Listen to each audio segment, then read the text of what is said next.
Hello. तो सब sir Bhagat ji. सत्साहेब जी, सत्साहेब। हाँ भगत जी, माफ करना मैं बार बार फोन किया आपको। कोई बात नहीं, बताओ। भगत जी मुझे साल भर हो गया, साल भर से मैं नाम लिया हूँ, अच्छा। लेकिन मतलब तबीयत मेरा बराबर है नहीं, तबीयत तो खराब रहता है। हाँ। हाँ, अच्छा। तो एक बार लिया, जब नाम लिया था यहाँ पे नामदान केंद्र पे जा करके, तो 3 महीने तक नाम मैं लिया। नाम कब लिया था? नाम लेके साल भर से ऊपर हो जा रहे हैं। अच्छा। तो नाम लेके आया घर पे, उसके बाद 1-1.5 महीने तक भक्ति में करते रहा। उसके बाद माता जी जो है मतलब बीमार रहने लगी।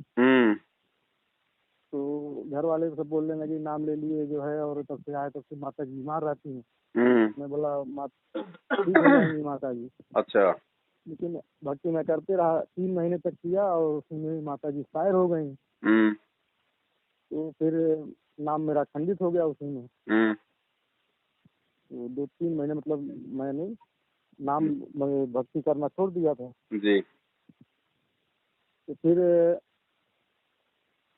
3-4 महीने बाद फिर मैंने मंत्र जाप करना चालू कर दिया था, लेकिन भक्ति खाली मतलब आरती करना छोड़ दिया था, दीप जलाना। तो भक्ति करते रहता था, चाहे खाली मंत्र। चलो भगत जी, अभी थोड़ा मतलब शॉर्ट में बताओ। ऐसा है कि मेरा हाथ टूट गया था, तो 3 साल हो गया, इसमें 4 ऑपरेशन हो चुका है। अच्छा। इन्फेक्शन है, वो इन्फेक्शन जा नहीं रहा है। अच्छा। तो और उसकी वजह से पूरा बदन में पूरा जलन रहता है, और जो है पूरा बदन दर्द करता है। घर में कौन कौन है उपदेशी? खाली मैं हूँ घर में उपदेशी। 1 साल नाम लिया होगा। वो लोग बोल रहे हैं कि जब तुम्हारा फायदा हो जाए उसके बाद हम लोग भी ले लेंगे, इसके लिए। अच्छा। कोई नहीं लिया। हाँ, तो नाम कैसे लिया था? ऑनलाइन लिया था या फिर नामदान केंद्र पे जाके? नामदान केंद्र पे जाकर के लिया था जो है वहाँ पे। अच्छा। गुरु जी को भोग लगाया कभी घर पे? हाँ, गुरु जी को एक दिन भोग लगाया, उसके बाद तब से भी नहीं लगा पाया हूँ गुरु जी को भोग। अच्छा। हाँ, और मतलब बहुत तकलीफ रहता है, इसकी वजह से नाम ऐसा लग रहा है मुझे छोड़ देना पड़ेगा भक्ति। बिल्कुल एकदम आज तो एकदम परेशान हो गया मैं। भगत जी, इसीलिए परमात्मा कहते हैं कि नाम दीक्षा लेने से पहले ज्ञान को अच्छे से समझ लो। ज्ञान भक्ति मार्ग की रीढ़ की हड्डी होती है। हाँ, आपका मैं वीडियो बराबर देखता हूँ भगत जी, इसके लिए मुझे आपसे प्रेरणा आता है। मैं बोलता हूँ चलो अभी नहीं, आगे ठीक हो जाएगा, आगे ऐसा कर करके मैं भक्ति करते ऐसे ठीक नहीं होगा। देखो भगत जी, हमारी वीडियो में कोई जादू मंत्र तो है नहीं। हमारी वीडियो केवल आपको जानकारी देंगे। जानकारी से आपको विश्वास होगा, विश्वास से आपको भक्ति मार्ग पे दृढ़ता मिलेगी और आप मर्यादाओं में रह पाओगे। अगर नियम नहीं निभाओगे भक्ति मार्ग में, कोई सफलता नहीं मिलेगी भगत जी। डॉक्टर भी ऑपरेशन करता है, गोली दवाई देता है, लेकिन वो भी कुछ आपको परहेज बताएगा। अगर परहेज नहीं निभाओगे तो डॉक्टर चाहे कितना ही अच्छा हो, उसका ऑपरेशन सफल नहीं होता।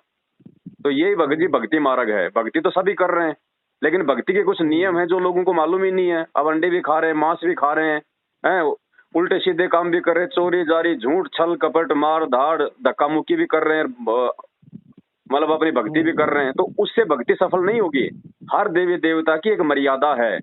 जैसे कोई दुल्हन होती है, वो ससुराल में जाती है तो माँ बाप वाली स्वतंत्रता थोड़ी होती है। वहां जाने के बाद उसके कुछ नए नियम बन जाते हैं। बहुत सारे लोगों से उसको शर्म रखनी पड़ती है, उसको पर्दा रखना पड़ता है, लोगों को इज्जत देनी पड़ती है, सम्मान करना पड़ता है, अपनी जिम्मेदारियां निभानी पड़ती है। तब जाके ससुराल में वो टिक पाती है, वो सफल होती है। ऐसे ही भक्ति है। भक्ति चाहे देव की हो, चाहे महादेव की हो, चाहे पूर्ण परमात्मा की हो, हर भक्ति के नियम है भगत जी। जैसे हर खेल के नियम है, चाहे कबड्डी हो चाहे वॉलीबॉल हो। और नियम भगत जी, चाहे आप डिस्ट्रिक्ट लेवल पे खेलो चाहे आप इंटरनेशनल लेवल पे खेलो, नियम सबके एक जैसे होते हैं। तो भक्ति चाहे आप किसी भी की भी करो, मर्यादा कंपलसरी है। मर्यादा के बिना चाहे भगवान की गोद में जाके बैठ जाओ, कुछ फायदा नहीं होने वाला भगत जी, कोई नहीं बचाएगा। वो अपने जान में जहाँ तक हो रहा है मर्यादा में कहीं टूटने नहीं दे रहा हूँ। नहीं, अगर मर्यादा नहीं टूटने दे रहे हैं तो ये धरती पे माई का लाल कोई है ही नहीं जो भाई जो आपके हाथ में मल गए वो प्रॉब्लम कर दे। ये तो हो ही नहीं सकता। फिर तो भगवान का वचन फेल हो गया। वही भगत जी में बहुत कमी भगत जी आपके अंदर है। आपकी मर्यादाओं में कमी है, वो चेक करो कहाँ कमी है। आप सात संगति की वीडियो आप जी कब से देख रहे हैं? कम से कम 3 महीने 4 हो गए। 3-4 महीने हो गए ना। उससे पहले आप मैनेजमेंट के साथ में थे?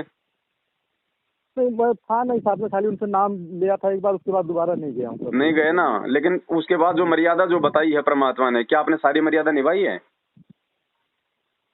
बीच में तो नाम वही खंड हुआ था भगत जी। तो भगत नाम, जब नाम खंड होगा, मर्यादा तोड़ोगे तो भगत जी फिर कहाँ से लाभ होगा बताओ। डॉक्टर ने कह दिया बेटा ये गोली दवाई 3 टाइम ले रही है, नींबू मत खाना, ये परहेज है खटाई से, और आप गोली दवाई भी ले रहे हो, आप वो खटाई भी खा रहे हो, तो गोली दवाई बेअसर हो जाती है। अब देखो भगत जी, भक्ति छोड़ने से तो कोई फायदा नहीं है, ये तो उल्टा नुकसान में जाओगे आप। वही मैं बहुत कोशिश कर रहा हूँ मैं छोड़ूं नहीं, लेकिन क्या करूँ, एकदम परेशान हो गया हूँ। उसका तरीका ये है भगत जी, पहले तो आप अपनी अंतरात्मा को आप जी शुद्ध करो। पहले तो जो भी आपसे जाने अनजाने में गलतियां हुई है ना, घर पे गुरुजी को दंडवत प्रणाम करके और हृदय से समायाचना करो। मालिक अंतर्यामी है, मालिक कहते हैं चीटी पायल बाजे पैर, साहेब सुनता है सब लहर। अगर हृदय से प्रार्थना करोगे ना भगत जी, देखो परमात्मा जो है ये मन की बकवाद नहीं सुनता, ये आत्मा की पुकार सुनता है। सच्चे हृदय से यदि आप पुकार करोगे, परमात्मा सुनेगा। जाने अनजाने की गलतियों की क्षमा याचना करो और आगे से भगत जी गांठ बांध लो, नियम नहीं तोड़ना परमात्मा का। हाँ भगत जी, वही अपने जान को करो। बाकी भक्ति छोड़ के तो भगत जी मैं ये कह रहा हूँ और ज्यादा नुकसान में आ जाओगे आप, क्योंकि देखो आपके जो कर्म संस्कार है ना वो बिगड़े हुए थे, तभी तो परमात्मा ने आपको अपनी शरण में लिया। अब कोई मरीज है हॉस्पिटल में जाता है, वो क्यों जाता है? क्योंकि वो बीमार है, उसको तकलीफ है। और हॉस्पिटल में जाके भी वो कहे कि नहीं नहीं जी मैं यहाँ नहीं रहूंगा, मेरे को यहाँ से निकाल दो, तो और ज्यादा तकलीफ में आएगा। तो भाई ये परमात्मा का दरबार है भगत जी। जो काम डॉक्टर नहीं कर पाएगा, जो काम यहाँ का प्रधानमंत्री नहीं कर पाएगा, वो परमात्मा कर देगा। क्योंकि जब देश के राजा में जब राजा के देश में भी जब कोई आपत्ति आती है, वो भी जो मतलब साधु संतों के पास जाता है, भगवान को याद करता है। ये तो ये कलयुग आ गए, लोग भूल गए इन बातों को। नहीं, रामचंद्र जी अपने अपने अपने गुरुजी को दंडोत करके और अपने सिंहासन से ऊपर अपने गुरुजी वशिष्ठ का जो है सिंहासन रखते थे, उसके बाद में अपना राजपास करते थे वो। अब ये कलयुग आ गए, लोग भूल गए इन चीजों को। ज्ञान देने वाला कोई संत है नहीं यहाँ पे, सबने अपना धंधा बना लिया। गीता जी को टीवी चैनल पे लेके बैठ जाएंगे, 10 लाख उसको देंगे, 50 लाख भक्तों से लेंगे, ये धंधा बन गया। अब बताओ, जब कोई धर्म गुरु ही नहीं है शास्त्रों में से सही ज्ञान देने वाला, तो बेचारी जनता कहाँ से समझेगी? जनता ने तो बेचारी वो कभी गीता जी का ऊपर का पेज भी नहीं देखती, वो तो सोचते हैं जो महाराज जी ने बता दिया वो ठीक है। अच्छा भगत जी, मैंने आपका वीडियो देखा था, वो जो है गुरु जी का खाली फोटो चाहिए, उनका नहीं चाहिए, तो मैंने जो उनका फोटो था साइड में जो कबीर और उनका, तो वो निकाल दिया था साइड से काट करके, खाली गुरु जी का रखा हूँ। किससे उससे कोई दिक्कत नहीं है ना? गुरु जी का ही फोटो रखना पड़ेगा, और कोई परमात्मा है ही नहीं कोई धरती पे, कोई सृष्टि में नहीं है कोई। दाढ़ी मूंछ वाली जो फोटो है ना जो कबीर जी की, भाई वो रूप परमात्मा का 650 साल पुराना है, वो 650 साल पहले आए थे। अब उस समय यदि हम उनको पूजते मानते, उनको भगवान मानते, तो हम पार होते। अब उस समय तो हमने उनको चैन से नहीं जीने दिया। आज भगवान जिस रूप में आया है, उस रूप की आपको पूजा करनी पड़ेगी भगत जी। अब डॉक्टर मर गया, मरने के बाद उसकी कोई मूर्ति बना दे हॉस्पिटल में बहुत अच्छी, और आपके पेट में दर्द हो गया, तो मूर्ति के आगे रोने से आपका दर्द ठीक कर देगा क्या वो? तो ये रामकृष्ण देवताओं की स्थिति तो वो है भगत जी। जिस समय थे उस समय तो उनको जीने नहीं दिया। माता जी को उनको मतलब बनवास करवा दिया। रावण अगर उनको भगवान मानता तो सीता जी को उठा के ले जाता क्या? अगर वो कई रामचंद्र की सगी अगर वो काकी अगर उनको राम मानती, भगवान मानती, विष्णु का अवतार मानती, तो अपने बेटे के लिए राज और उनके लिए बनवास मांगती क्या? राजा दशरथ अगर उनको राम मानता तो बेटे के वियोग में अपने प्राण त्यागता क्या? अयोध्या वाले अगर उनको राम मांगते तो ऐसे ताने मारते क्या जो सीता को बाहर निकालना पड़ता? और खुद भगत जी रामचंद्र जी यदि सीता जी को लक्ष्मी का अवतार मानते तो क्या उसकी अग्नि परीक्षा लेते क्या भगत जी? क्या राम को इतना भी नहीं पता कि रावण के संपर्क में आई कि नहीं आई है? भगत जी सारा यहाँ पे लफड़ा है। बड़ी मुश्किल से दाव लगा है, भगवान आया हुआ है, ये थोड़ा सा समय होता है। अब भगवान आएगा तो कोई सींग लगा के नहीं आता, उसके ज्ञान से पहचान होती है। रामचंद्र जी आए, श्री कृष्ण जी आए, वो कोई सींग लगा के थोड़ी आए थे। उनकी पहचान भी तो आज हम उनकी लीलाओं से कर रहे हैं ना। अब उस समय किसने भगवान माना? श्री कृष्ण जी का जीवन देख लो बेचारे का, एक मतलब चैन से उनको पानी भी नहीं पीने दिया। जन्म लेते तो मामा दुश्मन हो गया, फिर कभी वो पूतना से मरवा रहा है, कभी जरासिंध मारने आ रहा है, कभी वो कल्यावन मार रहा है, कभी शिशुपाल मारने आ रहा है। अंत में ये दुर्दशा कर दी हम लोगों ने उस भगवान की। उसको मथुरा छोड़ के शांति से जीवन जीने के लिए उसको गुजरात जाना पड़ा, द्वारिका में। और वो द्वारिका भी उनके समुद्र ने डुबो दी एंड में। तो भगत जी परमात्मा आया हुआ है। और ये तो बुराइयां हैं जो गुरुजी जो छुड़वाते हैं भगत जी, कि बीड़ी, शराब, मांस, तंबाकू, गुटखा, चोरी, जारी, ये तो एक सभ्य इंसान को वैसे नहीं करनी चाहिए, वैसे नहीं करनी। और बताओ अब ये त्योहार हैं, होली, दीपावली, रक्षाबंधन, ये क्या है भगत जी? ये सतयुग में कौन मनाता था भगत जी ये दीपावली? भाई सतयुग में भी तो इंसान थे, सतयुग में कौन दिवाली मनाता था बताओ? हाँ सतयुग में कौन मनाता था दिवाली? दिवाली तो रामचंद्र जी के बाद मनने लगी है ना, लंका से आने के बाद में। और दिवाली भगत जी उन्होंने क्यों मनाई? अब भगत जी ये परंपराएं चल गई, अब ये फालतू के, लोगों को इतिहास का है नहीं मालूम, अपना समय और अपना पैसा दुनिया बर्बाद कर रही है। जब रामचंद्र जी माता सीता को रावण से युद्ध करके वापस ला रहे थे तो उस समय भगत जी अमावस्या थी, काली रात थी। तो लोगों ने सोचा कि भाई 14 साल के बाद में माता सीता और मतलब रामचंद्र जी आ रहे हैं तो उनका भव्य जो मतलब स्वागत उनका किया जाए। तो पूरी जो अयोध्या को घी के और तेल के दीपक से सजाया गया था ताकि उनको ये ना लगे इस काली रात को हम लोग उजाले में तब्दील कर दें। अब आगे चल के परंपरा बन गई। अब ना तो आज राम रहा धरती पे, ना वो सीता रही, ना वो रावण रहा। ये परंपरा हमारे सिर पे डाल गए, 1000-2000 का खर्चा करवा देते। और आजकल है क्या भगत जी, होली दिवाली भी आजकल केवल भगत जी शराब की रह गई। ढक्कन खुलते हैं, आपस में लड़ाई झगड़े होते हैं, कितना पोल्यूशन फैलता है, कितने लोगों के हाथ जल जाते हैं, कितने लोगों के मकान जल जाते हैं, वायुमंडल में भगत जी जो है कितना पोल्यूशन हो जाता है। तो भगत जी हमें ज्ञान है इन चीजों का, गुरु जी ने हमें ज्ञान दिया ना, तो हमने इन चीजों को भगत जी अभी त्यागना पड़ेगा, तभी हम भगत बनेंगे। बकवादों में भगत जी भक्ति नहीं होगी। तो ऐसे भगत जी कुछ नियम है परमात्मा के, जो ये मैनेजमेंट जो है भक्तों को नियमों में नहीं रहने देता, क्योंकि ये खुद ही नियमों में नहीं है, ये खुद ही गुरु जी को भगवान नहीं मानते। और जब तक आप गुरु जी को भगवान नहीं मानोगे तब तक भगत जी कोई भी आपका जो कष्ट है वो ठीक नहीं होगा।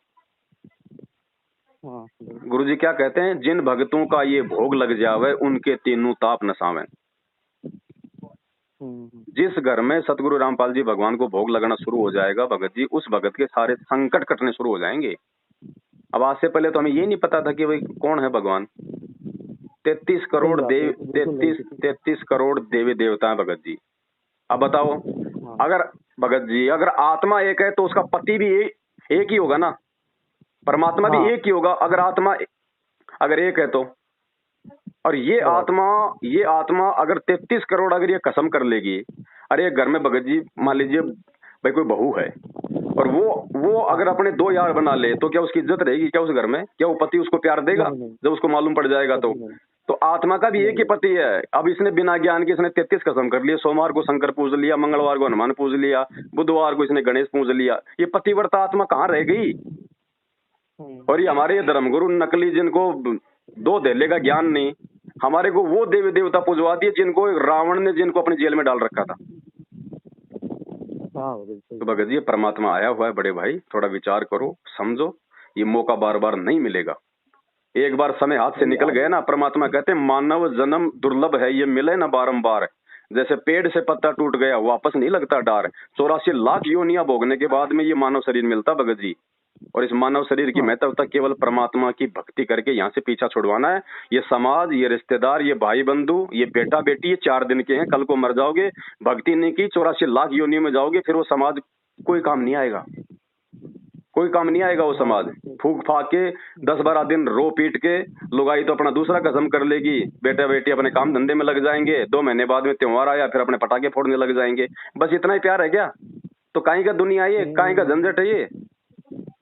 भक्ति करके जीवन सफल बनाओ ना, सदा सदा के लिए जन्म मृत्यु का झंझट ही समाप्त हो जाए, उस भगवान के लोक में चले जहाँ ना कोई काम धाम, ना कोई मरना, ना कोई रोग, ना कोई शोक, सारे सुख। अब एक गरीब के लड़के को तो कितनी मेहनत करनी पड़ती है, और एक मंत्री का बेटा मतलब पैदा होते मतलब बैठा बैठा खाता है। तो ऐसा है भगत जी ये लोग और वो उस परमात्मा का लोग। तो भगत जी भक्ति मत छोड़ो, भक्ति छोड़ोगे सिवाय बर्बादी के दुनिया में कुछ नहीं मिलेगा, क्योंकि ये कलयुग है। और इस कलयुग में भगत जी आत्मा के ऊपर केवल उसके पाप कर्म शेष हैं, क्योंकि जो पुण्य कर्म थे वो तो हमने खा लिया आज से पहले, अब बच गए हमारे ये पाप कर्म।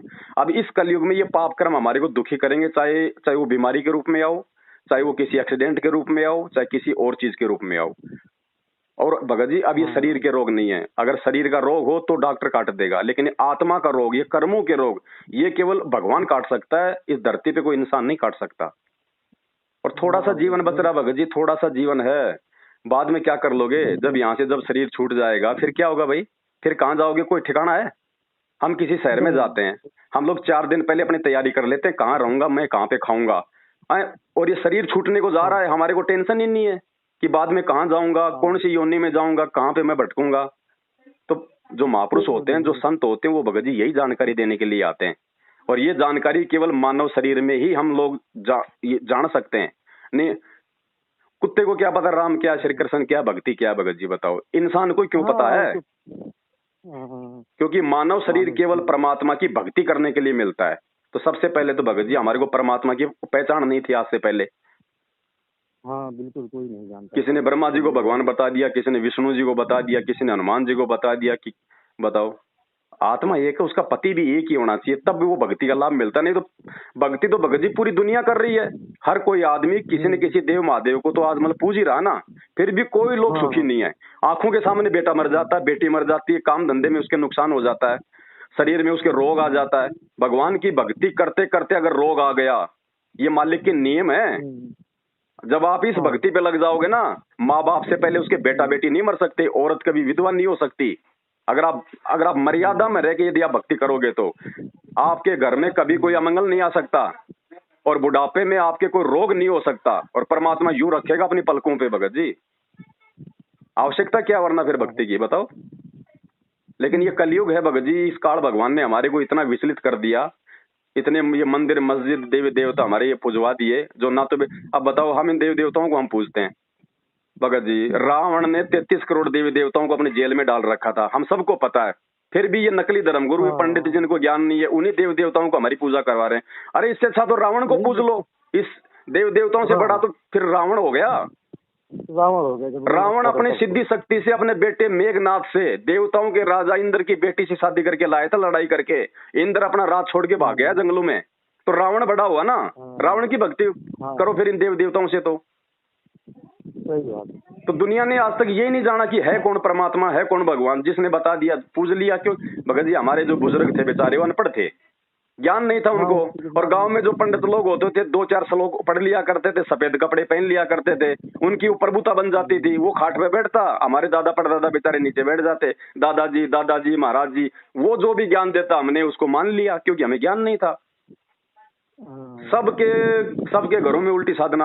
अब कोई सुखी नहीं है भगत जी, कोई सुखी नहीं है। और ये भगवान भगत जी गारंटी देता है कि एक बार मेरी शरण में आओ, मेरी भक्ति अपने घर में करो। अगर कैंसर भी है तो कैंसर आपका जो मतलब कि बाढ़ बाका नहीं कर सकता आपका। भगवान किसको कहते हैं? जो मुर्दे को जिंदा कर दे। कितने को किया भगत जी, कितनों को किया सतलोक आश्रम बरवाड़ा में। वही और देखो भगवान की पहचान ऐसे नहीं कि भी जेल में है। ये जेल किस लिए बनी है? आज 95% बेगुनाह लोग हैं आज जेलों में। और अगर जेल जाने से ये है कि भैया भगवान नहीं है, ये मतलब संत नहीं है, तो श्री कृष्ण जी का तो जन्म ही जेल में हुआ था। रामचंद्र जी ने 14 साल की जेल काटी थी, वनवास। आज की तो जेल से बेकार। आज कम से कम जेल में टाइम पे नहाना, खाना, धोना, मेडिकल सुविधा तो मिलती है। रामचंद्र जी को 14 साल में क्या मिला? क्या मिला उसमें? वो आज की जेल से भी ज्यादा खतरनाक थी। लेकिन उस समय उनको ना किसी ने भगवान माना, ना किसी ने राम माना। आज उनकी मूर्ति बना के पूज रहे। मूर्ति लाभ देगी क्या भगत जी? वो पत्थर ना वो सुन सकता, ना वो खा सकता, ना वो देख सकता, ना हमें आशीर्वाद दे सकता। अरे कोई जीवित आदमी है, हमारे पेट में दर्द है, डॉक्टर के पास गए, वो हमारे को हम बताएंगे, वो हमारी बात सुनेगा और वो हमारे को मेडिकल दे देगा, हमारे को लाभ मिल गया है। अब डॉक्टर मर गया, उसकी मूर्ति बना दी, बताओ वो आपकी बात सुनेगा? वो आपका ट्रीटमेंट करेगा? तो देव देवताओं की स्थिति तो ये हो गई भगत जी। जिस समय वो थे इस धरती पे, उस समय यदि हम उनकी भक्ति करते, उनकी बात मानते तो फायदा होता। आज भगत जी वो पत्थर की मूर्तियां बन के रहेगी। आज तो वो चाहिए जो जीवित है। अभी शास्त्रों को पढ़ोगे तब मालूम पड़ेगा कि संत क्या होता है। हमने पूज लिए छोटे मोटे बाबा, जैसे देखा देखी में तूने नाम ले लिया, चल मैं भी ले लेता हूँ। ट्रैक्टर की ट्रॉली के लूम के चले गए, नाम लिया, वापस आके बीड़ी पी रहा है, शाम को आके मतलब दारू पी रहा है। भक्ति है ड्रामेबाजी। नियम के बिना भक्ति नहीं निभेगी। और एक बार परमात्मा के नियम पे टिक के देखो, फिर देखो भगवान वो काम करेगा जो काम भगवान ने सतयुग में किया, त्रेता में किया, द्वापर में किया। तो भक्ति मत छोड़ो भगत जी। काल यही चाहता है कि जीव यहाँ से भक्ति करके मेरे जाल से बाहर ना निकल जाए। अरे सब देव देवताओं की भक्ति कर रहे हैं, ब्रह्मा विष्णु महेश पूज रहे हैं, स्वामणी कर रहे हैं, जागरण कर रहे हैं, फिर भी सबके घरों में संकट है, सबके घरों में कैर टूट रहे हैं। ना जाने कब बेटा मर जाए, कोई भरोसा नहीं, ना जाने कब क्या हो जाए इस घर में। फिर क्या फायदा ऐसी भक्ति का? और भगवान गारंटी दे रहा ठोक के आके कि ये मेरी भक्ति, ये मेरे मंत्र। और ये ऐसे नहीं दे रहा मैं, ये प्रमाणित है। अपने शास्त्रों में देख लो, गीता जी चारों वेदों का सार है। गीता जी के अलावा पूरे विश्व में कोई धर्म ग्रंथ नहीं है जो भक्ति की जानकारी देगा, क्योंकि भगत जी गीता जी का ज्ञान बोला गया महाभारत के समय, 5,500 साल पहले महाभारत के समय गीता जी का ज्ञान दिया भगवान ने। उस समय ना तो कोई मुसलमान था, ना कोई हिंदू धर्म था, ना कोई जैन धर्म था, ना कोई बौद्ध धर्म था, ना कोई सिख धर्म था, कोई धर्म नहीं था। उसके बाद ये सारे धर्म बने। तो गीता जी तो सर्व मानव के लिए भगत जी। तो गीता जी में बताओ कहीं लिखा हुआ है क्या राम राम श्याम श्याम हरे कृष्ण हरे राम राधे राधे श्याम मिला दे ओम नमो जय जगदीश हरे? कोई नाम है कि कोई नाम दिया कोई गीता जी में? 8वें अध्याय के 13वें श्लोक में कहा है भगवान ने, ओम इति एक अक्षरम ब्रह्म व्यवहारण माम अनुशमरणम ये प्रयाति तजम देहम सयाति प्रमाम गतम, कि मेरा तो अर्जुन एक ओम नाम है, और इस ओम नाम को जो सच्चे सतगुरु से लेके जाप करेगा उसका जन्म मरण समाप्त हो सकता है। उसको आजीवन यहाँ पे परमात्मा सहारा देगा, वो बीमारियों से दूर रहेगा, वो रोगों से दूर रहेगा, संकटों से दूर रहेगा। अब बताओ, अरे वेद, चारों वेद उस परमात्मा का ज्ञान देते हैं। उन चारों वेदों में कहीं भी मेरे को 33 करोड़ देवी देवताओं का नाम दिखा दो, चारों वेदों में कहीं भी मेरे को जो है गणेश जी का नाम दिखा दो, राम का नाम दिखा दो, श्री कृष्ण का नाम दिखा दो, ब्रह्मा विष्णु महेश का नाम दिखा दो, आप मेरे को दुर्गा का नाम दिखा दो। सही नहीं है। तो कौन है वो भगवान? रामचंद्र जी कौन से युग में आए थे? त्रेता युग में। अरे रामचंद्र से पहले तो सतयुग था, सतयुग में भी तो इंसान थे, वो कौन से राम की भक्ति करते थे? भगत जी असली राम कौन है? राम राम सब जगत बखाने, आदि राम कोई बिरला जाने। राम राम तो सब जानते हैं कि रामचंद्र का बेटा राम, वो दशरथ का बेटा राम। दशरथ से पहले कौन था? राम। अगर राम की भक्ति करने से अगर मोक्ष हो जाए तो फिर राम का दादा तो फिर तो नरक में गया, क्योंकि राम के दादा से पहले तो राम का जन्म हुआ ही नहीं था, तो वो तो जानता नहीं था राम कौन है। तो ये असली राम नहीं है, उसका तो खाली शरीर का नाम राम था। जैसे आजकल कोई भी बाप अपने बेटे का नाम रख देता है रामचंद्र, तो क्या वो राम हो गया? श्री कृष्ण जी तो द्वापर युग में आए भगत जी 5,500 साल पहले। इससे पहले तो लाखों साल का चारों युग बीत गए। उस समय तो कोई जानता ही नहीं था, त्रेता में तो कोई जानता ही नहीं था कि श्री कृष्ण कौन है, सतयुग में तो जानता नहीं था राम और कृष्ण कौन है। तो ये भगवान कहां से हो गए? भगत जी जानकारी तो नहीं दी गई ना समाज को। तो विचार करो भगत जी, विचार करो इन बातों पे। परमात्मा आया हुआ है थोड़े समय के लिए, मौका चूक जाओगे बाद में। अगला जन्म 84 लाख योनियों में है। ये क्यों बने देख लो, ये गधे कुत्ते क्यों फिर रहे हैं? क्या है ये? क्या क्या क्या क्या भगत जी, उन जानवरों को गर्मी के टाइम में गर्मी नहीं लगती, सर्दी के टाइम उनको सर्दी नहीं लगती? जब हम उनको मारते हैं तो क्या उनके खून नहीं आता, उनको दर्द नहीं होता? क्या उनके अंदर मोह ममता नहीं है? उनके अंदर सब कुछ है ना। फिर वो गर्मी में वो गर्मी सहन क्यों कर रहा है? हम क्यों भगत जी एसी लगा के सो जाते हैं? अगर किसी जानवर के पेट में दर्द हो जाए तो वो अपना दर्द नहीं बता सकता, उसके मुंह में जुबान भी है, लेकिन वो बोल नहीं सकता कि मेरे पेट में दर्द है। उसके पैर में कोई अगर वो कील चुभ जाए, वो पैर उठा के नहीं दिखा सकता। क्यों नहीं दिखा सकता? क्योंकि जब कभी उसका मानव शरीर था और हमारी तरह उसने भक्ति नहीं करी। आज उसके मुंह में जीभ भी है, सब कुछ है, लेकिन फिर भी उसको कष्ट भोगना पड़ रहा है। इसलिए परमात्मा भगत जी हमें चेताते हैं, हमारे को बोलते हैं वो परमात्मा कि भाई जिव्या तो वाई भली जो रटे हरि को नाम, नहीं तो काट कर फेंक दो ये मुख में भलो न चाम। इस जीव का यदि कोई महत्व है तो केवल उस परमात्मा के नाम का जाप करना, अच्छी अच्छी बातें करना, शुभ कर्म करना। वरना परमात्मा कहते हैं इसको काट के फेंक दो, वरना ये तुम्हारे ये कर्म बिगड़वाएगी। क्योंकि हम क्या करेंगे बिना ज्ञान के? एक दूसरे के पास बैठेंगे, उसकी निंदा करेंगे, और वो ऐसा उसका सत्यानाश होगा, अरे वो जीतेगा वो हारेगा, सारा दिन उल्टी बकवाद करके शाम को अपने घर पे हमने क्या कमाया? परमात्मा कहते हैं कबीरा सब जग निर्धना धनवंता ना कोई, धनवंता सोई जानिए जिसके पास राम नाम धन होए। भक्ति के बिना कुछ नहीं है भगत जी। तो बड़े भाई विचार करो, भक्ति मत छोड़ो, अपनी मर्यादाओं को ठीक करो और साध संगति से जुड़ो। भगत जी मेरा वीडियो, हाँ मैं बराबर आपका वीडियो देखता हूँ, संस्कृति जुड़ा हूँ जी। तो फोटो वही हमें जो है, फोटो केवल अपने गुरु जी के लगाओ, बाकी सब फोटो हटा दो भगत जी। हमने सबकी फोटो लगा के देख ली, हमारे बाप दादाओं ने लगा के देख ली है। 40 लाख 20 हजार साल से हम ये फोटो लगाते आ रहे हैं अपने घर में। फोटो से कोई लाभ नहीं है, परमात्मा धरती पे आया है उससे लाभ होगा भगत जी। पुराना वाला फोटो है तो उसमें साइड कोई बात नहीं, गुरु जी का चाहे नया फोटो हो चाहे पुराना हो, परमात्मा ही होता है भगत जी। अरे हम भगत जी, हम बचपन से हम पढ़ते आ रहे हैं, गुरु गोविंद दोनों खड़े किसके लागू पाए, बलिहारी गुरु आपना जिन गोविंद दिया बताए। भगवान से ज्यादा अपने गुरु को महत्व दिया गया है। गुरु को महत्व दिया गया। और कहते हैं 7 दीप नौखंड में गुरु से बड़ा ना कोई, करता करे ना कर सके जो गुरु करे सो होई। भगत जी चुटकियों में धर्मराज के कागज फाड़ देता है परमात्मा, चुटकियों में वो है ये जो आया इस धरती पे। इसकी पहचान इसके ज्ञान से करनी पड़ेगी, और ये कोई पूंछ लगा के नहीं आएगा, सींग लगा के नहीं आएगा भगत जी, क्योंकि ज्ञान से ही हम सतलोक में हम टिक पाएंगे, हम यहाँ से अपना पीछा छुड़वा पाएंगे। वरना भगत जी जो काम जानवर करते हैं वो तो इंसान भी कर रहा है, फिर सारे काम इंसान जो काम करता है वो तो जानवर भी कर रहे हैं। बच्चे पैदा करना, उनका पालन पोषण करना, फिर मर जाना, ये काम तो जानवर भी करता है, और हमसे ज्यादा अच्छे तरीके से करता है। हमारे बेटे को अगर शेर उठा ले जाए, हम उसके पीछे नहीं दौड़ते, उसका सामना नहीं करते, हमें डर है खा जाएगा। आप शेर के बेटे को हाथ लगा के दिखा दो एक बार, आप एक कुत्ते के बेटे को हाथ लगा के दिखाओ जो बाहर रहती है आपको, अगर वो खाने को नहीं दौड़ेगी तो हमसे ज्यादा मोह ममता तो जानवरों में है, हमें तो, हमारे अंदर तो वो भी नहीं है। एक चिड़िया बाद में खाना खाती है, पहले चोंच में भर के अपने बच्चे को खिलाती है, इतना प्यार करती है। और हम क्या करते हैं, हमारे अंदर वो भी नहीं है, वो मोह ममता भी नहीं है। अरे जानवर का तो पेशाब भी काम आता है, जानवर का तो गोबर भी काम आता है, उसकी तो हड्डियां भी काम आती है, उसका खून भी काम आता है, उसकी चमड़ी भी जो है वो काम आती है। इंसान का ना तो नालायक का पेशाब काम आता, ना इसका लेटरिन काम आता, ना इसका शरीर काम आता। भगत जी इसका अगर कुछ काम आ सकता है तो केवल ये भक्ति करके अपना आत्म कल्याण करवा सकता है, ये फायदा बस इंसान का। बड़े भाई कुछ नहीं है, वैसे तो जीवन का कोई भरोसा नहीं है, अगले पल का भी, ठीक है। और हम सोचें कि भाई ये वो क्या कहेंगे, रिश्तेदार क्या कहेंगे, भाई क्या कहेगा, मामा क्या कहेगा, बाप क्या कहेगा।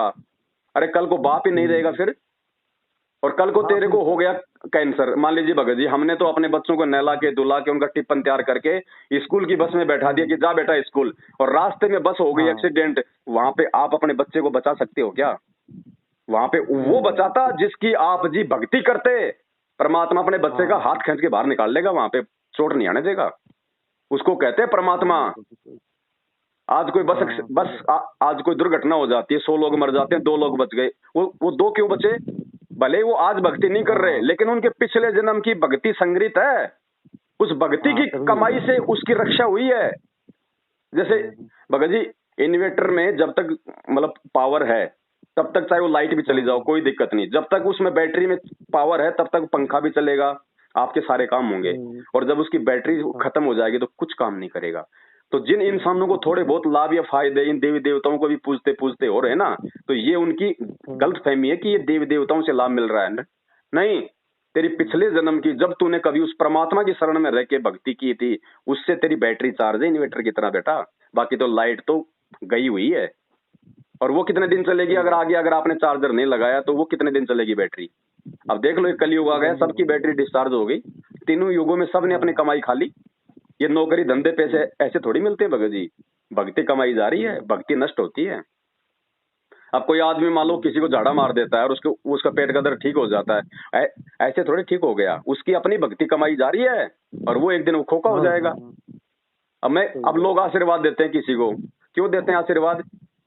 अगर कोई मतलब नहीं है तो फिर क्यों आशीर्वाद देंगे लोग? आशीर्वाद देने का मतलब क्या होता है? वो अपनी भक्ति कमाई सामने वाले को दे रहा है। जैसे मेरे पास 100 रुपए हैं और मैं किसी को मतलब 50 रुपए दे दूं तो मेरे पास तो 50 ही बच गए ना। तो ऐसे ही लोग जो आशीर्वाद देते हैं ना, ये तेरा बेटा हो, तेरा पोता हो, ये बिना ज्ञान के अपनी भक्ति कमाई को नष्ट कर रहे हैं। वो खाली हो जाएगी बुढ़ापे में, फिर कभी उसका घुटना दुखेगा, कभी उसका कान दुखेगा, कभी झाड़ पड़वानी, कभी कैंसर हो गया। क्यों? क्योंकि उसने अपनी भक्ति कमाई लोगों में बांट दी। अब मेरे पास 20 लाख रुपए, मैं लोगों को बांट दूं, किसी को 10, किसी को 50 और किसी को 15, मेरे पास क्या बचेगा? मेरा काम कैसे चलेगा फिर? तो भगत जी इसलिए गुरु जी आशीर्वाद देना लेना ये मना करवाते हैं कि बेटा भक्ति मार्ग में हमारे को भक्ति कमाई जोड़नी है, हमारे को बर्बाद नहीं करनी। अब मेरी गाड़ी के टायर में हवा कम है तो उसका एक ही तरीका है कि मैं जहाँ पे हवा भरी जाती है वहां भराऊंगा तो मामला ठीक रहेगा। और कोई दूसरा आदमी अपनी गाड़ी की आधी हवा निकाल के मेरी गाड़ी में डाल दे तो ना तो मेरी ढंग से चलेगी ना उसकी ढंग से चलेगी। तो उनको चाहिए कि जहाँ पे फुल हवा मिलती है वहां जाओ। तो गुरु जी आए हुए हैं परमात्मा फुल भक्ति देने के लिए। तो भगत जी ये परमात्मा है, मौका मत चूक जाना। ये सतलोक आश्रम मैनेजमेंट हरियाणा, ये गुरु जी का परिवार, ये काल भगवान के दूत हैं, धरती पे भक्तों की भक्ति बिगड़वाने के लिए आए हुए हैं। साध संगति से जुड़ो, अपने सत्सेवक भाई बहनों की संगति करो, सत्य ज्ञान से परिचित हो जाओ और भगवान की पहचान। भगत जी दुख है क्या, ये दुख आपके ऊपर आज से पहले नहीं थे क्या? अब ये ना सोचो कि मेरे ऊपर ये मतलब ये दुख आ रहे हैं, ये दुख भी आपकी नासमझी से आ रहे हैं, आपकी अपनी गलती से आ रहे हैं। अरे भगत जी, अगर किसी की टांग कट जाए वो डॉक्टर के पास जाता है, वो क्यों जाता है डॉक्टर के पास में? कि मेरी टांग का दर्द ठीक हो जाए। अब डॉक्टर जाते क्या करेगा, उसको सुन का इंजेक्शन लगाएगा। अब इंजेक्शन लगाएगा फिर भी उसको दर्द होगा, और वो कहेगी तू काहे का डॉक्टर, मेरे तो पहले से दर्द, तूने और दर्द कर दिया। अरे वो दर्द तेरे उस दर्द को ठीक करने के लिए दिया जा रहा है वो इंजेक्शन। तो थोड़ा सा हमने भी भगत जी सहनशीलता रखनी पड़ेगी। परमात्मा के शरण में आने के बाद यहाँ का जो भगवान है, शैतान, ये काल, ये नहीं चाहेगा कि ये आत्मा मेरे जाल से बाहर निकल जाए, इसलिए उस आत्मा को वो संकट देने शुरू कर देगा, थोड़े बहुत उसको तकलीफें देने शुरू कर देगा। लेकिन भगत को विश्वास होना चाहिए, भगवान भी तेरे साथ उतनी ही तत्परता के साथ खड़ा है। जय तू चाल एक कदम मैं चालू कदम 60, जय तू हो जा काठ का मैं हो जाऊं लोहे की लाठ। भगवान पीठ पीछे खड़ा है भगत जी, और बिना विश्वास की भक्ति नहीं हो सकती। कहे कबीर सुनो भाई साधो, मैं तो हूं विश्वास में। विश्वास है तो ये मंत्र काम करेंगे। और लोगों के कहने से तुम्हारा गुरु जेल में बैठा है, ये है वो है, काहे की भक्ति है, तुम किसी का लेते भी नहीं, तुम किसी का देते भी नहीं। अरे लेन देन से तो ये गधे कुत्ते बन रहे हैं हम। मालिक कहते हैं एक लेवा एक देवा दूतम, कोई किसी का पिता न पुतम, ऋण संबंध जुड़े सब नाता, अंत समय सब 12 बाटा। अरे एक दूसरे के लेन देन से तो हम यहाँ पे फंसे पड़े हैं। आज कोई बहन बेटी घर पे आती है, भगत जी एक बात बताओ, बहन बेटी हमारे घर पे आ गई, हम क्या करेंगे उसको? एक तिल दे देंगे, 2 तिल दे देंगे, 2 ड्रेस दे देंगे। मुझे ये बताओ, अगर उसका पति नहीं कमाएगा, उसका पति कोई धंधा नहीं करेगा, वो बहन बेटी आपकी 2 तिल से अपना पूरा जीवन निकाल देगी क्या? उस बहन बेटी को समझाना चाहिए कि बेटी ये लेन देन से हम लोग यहाँ पे फंसे पड़े हैं। आज तू ले रही है, मैं तेरे को दे रहा हूँ, कल को चुकाना पड़ेगा। तू कल को फिर मैं भी आऊंगा वापस, और तू भी यही आएगी मरने के बाद वापस। मैं बन जाऊंगा किसान, तू मेरे घर में बनेगी गाय या भैंस या फिर ऊंट सारा दिन, क्योंकि तूने लिया है मेरे से पूरी जिंदगी। अब वो खेत में भगत जी बैल बन के उसको अपना चुकाना पड़ेगा, वाले में गाड़ी में उसको मतलब वो ऊंट बन के खेतों में हल चला के वो लिया हुआ उसको चुकाना पड़ेगा। भैंस बन के इंजेक्शन ठोक ठोक के दूध निकालेगा। अर्जुन जब भगत जी जब वो अभिमन्यु जब मरा था, अर्जुन अपने बेटे के मोह में पागल हो गया, नहीं नहीं मेरे को तो मेरा बेटा दिखाओ दिखाओ। तो श्री कृष्ण जी अपनी शक्ति से, क्योंकि ये भी तो भगत जी 3 लोक के भगवान है, तो श्री कृष्ण जी उसको ऊपर ले गए। वहां जाके वो अपना चौपड़ पासा खेल रहा था अपने साथियों के साथ, वो तो भूल गया था क्योंकि उसका शरीर छूट गया था, वहां उसको नया जीवन मिला था। अब हम जैसे हम पिछले जन्म में हम कहाँ थे? हमें ध्यान है कि भाई आज से पहले जो पिछला जन्म था उसमें हमारी माँ कौन थी, बाप कौन था, मैं कहाँ था, कोई मालूम नहीं है ना। ऐसे ही उसका अभिमन्यु का शरीर छूट गया, वो अपने देवलोक को हो गया प्राप्त। वहां जाके वो चौपड़पा से खेल रहा था। अर्जुन बोले हाय मेरा बेटा, हाय मेरा बेटा। वो बोला अरे कौन है ये पागल आदमी, कौन है नालायक? अरे बोले बेटा मैं तेरा बाप। अरे बोले कौन बाप? बोले ना जाने तू कितनी बार मेरा बाप बन लिया और मैं कितनी बार तेरा बाप बन लिया, अपना काम कर। तो भाई कुछ लेना देना नहीं है यहाँ पे।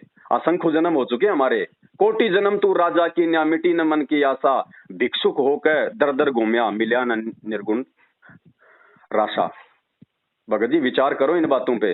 ये थोड़ा सा मानव शरीर मिला हमारे को भगवान की भक्ति करके यहाँ से अपना आत्म कल्याण करवाने के लिए, और काल हमारे को उड़ जाके रखना चाहता है, उड़ जाके काम धंधे में हर चीज में। धंधा करो, जिम्मेदारियां हैं भगवान ने दी उनको निभाओ, अच्छी बात है, लेकिन जिम्मेदारियों के लिए मतलब बैल बन के मत कमाओ। देने वाला परमात्मा है। परमात्मा कहते हैं पो पार्टी पगड़ा भया, जो सुबह का समय होता है उसको कहते हैं कि पो पार्टी पगड़ा हुआ, जागी जी आजून, सब काहू को देत है वो चोट समाना चून। वो परमात्मा चींटी को कण और हाथी को भगत जी मण देता है। हाथी कौन सा खेत में काम करता है, हाथी कौन सा ऑफिस में काम करता है, कोई ड्राइवरी करता है क्या? और इंसान जितना एक महीने में नहीं खाता वो एक समय खाता है, उसका भी तो भगवान पेट भर रहा है। इंसानों की जनसंख्या धरती पे कितनी है भगत जी? ज्यादा तो जानवरों की जनसंख्या है, जानवरों से ज्यादा मतलब की जलचर जीव हैं जो समुद्र में, उनका पेट कौन भर रहा है? वो ब्लू व्हेल मछली कौन सा काम करती है, वो कितना खाती होगी जिसका वजन ही 30 हाथियों जितना होता है। तो परमात्मा कहते हैं नालायक, जब तू माँ के पेट में था उस समय तुझे कौन तेरा भाई कमा के दे रहा था, तुझे तेरी माँ कमा के दे रही थी, या तेरे दोस्त कमा के दे रहे थे, या कोई राजा तेरा पेट भर रहा था? वहां भी तो वो परमात्मा ही दे रहा था ना, माँ की नाड़ से और उसकी नाड़ जोड़ रखी थी। और जैसे माँ के गर्भ से बाहर आया, उससे पहले उस माँ के स्तनों में एक टपका दूध का नहीं था, और जैसे बच्चा बाहर आया भगवान ने उसके सुराख खोल दिए। उसको इतनी चिंता हमारी उसको मालूम था कि मेरा बच्चा 6 महीने पहले भोजन नहीं कर पाएगा, परमात्मा ने माँ के स्तनों में दूध दे दिया। उस भगवान को हमारी माँ के पेट में चिंता, बाहर आए तो चिंता, और आज हम खुद अपनी चिंता में लग गए, भगवान को भूल गए। परमात्मा कहते हैं भाई थे ऊपर ने शीश तले, भाई थे ऊपर ने पैर तले ने सिर तेरा। जब माँ के पेट में 9 महीने बच्चा होता है ना, वो भगत जी सबसे बड़ा वो नरक है, सबसे बड़ा नरक है। 9 महीने ऊपर को पैर नीचे को सिर, सबसे बड़ा नरक। रोता है बच्चा कि भगवान, क्योंकि उसको सब ध्यान होता है, क्योंकि वो आत्मा के रूप में होता है। माँ के पेट में इंसान को अपने अगले पिछले सारे जन्मों का उसको ज्ञान होता है कि मैं कितनी बार मैं गधा बन लिया, कितनी बार मैं कुत्ता बन लिया, और भगवान की भक्ति मैंने की नहीं, मेरी ये दुर्गति होती है। वो रोता है माँ के पेट में कि हे परमात्मा, एक बार मेरे को इस नरक से बाहर निकाल दे, मैं तेरी भक्ति करूंगा और कुछ नहीं करूंगा परमात्मा। है तो परमात्मा कहते हैं भाई थे ऊपर ने पैर तले ने सिर तेरा, रोवे था के भक्ति करूंगा हर तेरी। भाई वो दिन कर ले याद, गर्भ में था डेरा, रोवे था। तो भगत जी आज वो फिर माँ के पेट से बाहर आते ही ये ब्रह्मा विष्णु महेश के तीनों गुण हमारे ऊपर हावी हो जाते हैं। हम सारी बातें हम भूल जाते हैं। फिर वो यार दोस्त, वो दारू के ठेके याद रहते हैं। मैंने ये कर लिया, मैंने वो कर लिया, मैंने कोठी बना ली, मैंने गाड़ी ले ली, मैंने छोरा नौकरी लगा दिया। तूने लगा दिया क्या छोरा नौकरी? अगर तू ही छोरा नौकरी लगाने वाला है तो दूसरा क्यों तेरा गांव में मक्खी मारता फिर रहा है? उसको भी बना देता मास्टर, कोई एक को बना दिया, उसको भी बना देता। वो क्यों गांव में लोगों की गालियां खा रहा है? वो अपने संस्कार से बना है, अपने संस्कार से बना है, बाप के बनाने से नहीं बना। भगत जी जिन बच्चों के माँ बाप नहीं होते हैं, जो पैदा होते हैं, जिनके माँ बाप मर जाते हैं, क्या वो बच्चे नौकरी नहीं लगते क्या? तो नौकरी माँ बाप नहीं लगाते, नौकरी परमात्मा लगाता है। हर इंसान अपनी किस्मत माँ के पेट से लिखवा के लाता है, वरना जिनके माता पिता जन्म लेते मर जाते हैं, वो बच्चे भी तो भगत जी आज दुनिया में अपना नाम कमा रहे हैं। तो भगवान के अलावा कुछ नहीं है धरती पे भगत जी। ये 2 दिन का जीवन है। सपना जैसे रात को सो जाते हैं, हमारे को सपना आता है, हम कहाँ कहाँ पहुंच जाते हैं, कोई नगर में पहुंच जाते हैं जो हमने देखा ही नहीं। हम सेठ बन जाते हैं, राजा बन जाते हैं, मंत्री बन जाते हैं। सुबह आंख खुली तो वही बिस्तर में अपनी आंख मसलते हैं। ऐसे ही ये जीवन है, ऐसे ही ये मानव जीवन है। मर जाएंगे तो ये भी एक सपना हो जाएगा, फिर क्या लगेगा? फिर जाओगे देखो 83 लाख योनियों में। आज जहां तुम 56 भोग खा रहे हो ना, खीर खांड हलवे, कल को क्या मिलेगा? कोई रोटी का टूक भी नहीं डालेगा। जब भूख लगती है, कोई रोटी नहीं देती, तो बाहर जाके लेटरिन खाता है कुत्ता। वो दिन याद करो भगत जी, ये सुख हमेशा नहीं रहेंगे। तो भगवान की भक्ति मत छोड़ो भगत जी। काल यही चाहता है कि जीव भक्ति ना करे। आप साथ संगति से जुड़ो, आप गुरु जी को भोग लगाना शुरू करो अपने घर पे, और नियम में रहो, और फिर देखो भगत जी परमात्मा लाभ क्यों नहीं देगा। हाथ क्या, अरे आप तो हाथ के दर्द की बात कर रहे हो। भगवान ने तो भगत जी रामानंद की 650 साल पहले कटी हुई गर्दन जोड़ दी थी, सिकंदर लोधी की कटी हुई उंगली जोड़ दी थी, सेव का भगवान ने कटा हुआ शीश जोड़ दिया था। भगवान क्या नहीं कर सकता? और मरे हुए भगवान ने कमाल को जीवित किया, कमाली को जीवित किया। वही भगवान है। इतना विश्वास चाहिए कि आज भी धरती पे वही भगवान है जो 650 साल पहले था। और फिर देखो भगत जी, भगवान को भगवान मान के साथ संगति से जुड़ो, अपने घर पे गुरु जी को भोग लगाओ, मैनेजमेंट का साथ छोड़ो, फिर देखो भगत जी क्या नहीं कर देगा परमात्मा। भोग किस दिन लगाना होगा? भोग भगत जी, भोग चाहे रोज लगाओ, वो तो आपकी श्रद्धा और आपकी आर्थिक स्थिति के ऊपर है। चाहे रोज लगाओ, चाहे सप्ताह में एक बार लगाओ, चाहे महीने में एक बार लगाओ, आपकी अपनी आर्थिक श्रद्धा पे है। आर्थिक स्थिति भगत जी से साथ चल रहा कि 3 साल से मैं घर पे, ये मैं ही कमाने वाला था, मेरा ही दिक्कत हो गया। दिक्कत भगत जी साथ संगति में भगत जी खाली वीडियो देखने से ही बात नहीं बनेगी, आना भी पड़ेगा। आएंगे तो भाई बहनों से मिलेंगे, हमारे को दृढ़ता मिलेगी, सब मिलके हम गुरु जी को भोग लगाते हैं। फिर उस यज्ञ से बचा हुआ भोजन जो हम खाते हैं, वो हमारे जन्म जन्मांतरों के पाप कर्मों को नाश करता है। गीता जी में क्या कहा कि अर्जुन, पूर्ण परमात्मा को भोग लगने के बाद जो भोजन बचता है, उसको खाने से आत्मा के युग युगांतरों के पाप कर्मों का नाश होता है। तो भगवान तो आज आया धरती पे। अरे श्री कृष्ण जी भगवान होते ना, तो उनकी आंखों के सामने महाभारत के युद्ध में, चक्रव्यूह में, उनका सगा भाणजा अभिमन्यु मारा गया था। द्रौपदी रो रही थी, सुभद्रा उसकी बहन रो रही थी, उसका जीजा अर्जुन रो रहा था, 5 पांडव रो रहे थे, कुंती रो रही थी कि आप तो भगवान हो, अपने भाणजे को क्या आप जीवन दान नहीं दे सकते? उसने कहा कि मैं परमात्मा नहीं हूँ, मैं किसी की सांसें नहीं बढ़ा सकता, इसकी सांसें इतनी थी, सांसें केवल परमात्मा बढ़ा सकता है। अरे जो श्री कृष्ण अपने सगे भाणजे को अपने परिवार वालों के रोने धोने पे जीवित नहीं कर पाया, आज उस श्री कृष्ण की भक्ति करके आप जी कौन से सुखों की कामना कर रहे हो? नहीं, कुछ भी नहीं है। श्री कृष्ण जी के आगे 56 करोड़ यादव मर गए आपस में लड़ लड़ के। उनका खुद का बेटा प्रद्युम्न मर गया, उनका पूरा जो परिवार विनाश को प्राप्त हो गया, उनको नहीं बचा पाए, आपको क्यों बचाएगा? आप क्या लगते हो उसके? आप क्या लगते हो भाई साहब? बचाएगा बचाने वाला परमात्मा। कहते हैं मासा घटे न तिल बधे, विधाता लिखे जो लेख, पर साचा सतगुरु मेट कर ऊपर मार दे मेख। सतगुरु मेट सकता है, क्योंकि सतगुरु सबका भगवान होता है। अब इस काल ने गांव गांव में नकली गुरु बैठा दिए ताकि कोई सही गुरु की पहचान ना कर ले। लेकिन भाई थोड़ा सा धैर्य रखना पड़ेगा, थोड़ी शांति रखनी पड़ेगी, सत्संग सुनने पड़ेंगे, ज्ञान सुनना पड़ेगा। देखो हम अपने बच्चे को स्कूल भेजते हैं, क्यों भेजते हैं? ज्ञान प्राप्ति के लिए। क्यों? क्योंकि ज्ञान से नौकरी मिलती है, बच्चा समाज में सभ्यता से रहता है। तो भगत जी साधु संतों की पहचान उनके ज्ञान से होती है, उनके आडंबर से नहीं होती कि ऊपर बांध लिया बालों का चोटा और लाल कपड़े पहन लिए, 20 रुद्राक्ष की माला पहन ली। ये तो 2-3 हजार रुपए में आ जाएगा सारा सब कुछ गहना, वो तो मैं भी पहन लूंगा, तो क्या मैं बाबा बन गया? कपड़े से पहचान होती है क्या बाबाओं की? बाबाओं की पहचान होती है उनके ज्ञान से, उनकी समर्थता से। कहाँ पे? तो ठीक है भगत जी, दास अभी थोड़ा सा कहीं जा रहा है। हाँ भगत जी। बाकी आप लोगों परमात्मा की भक्ति में छोड़ने का विचार ही मत करना, मन में ध्यान रखना, मौका चूक जाओगे। नहीं भगत। हाँ ठीक है भाई। हाँ सत साई भगत जी, सत साई।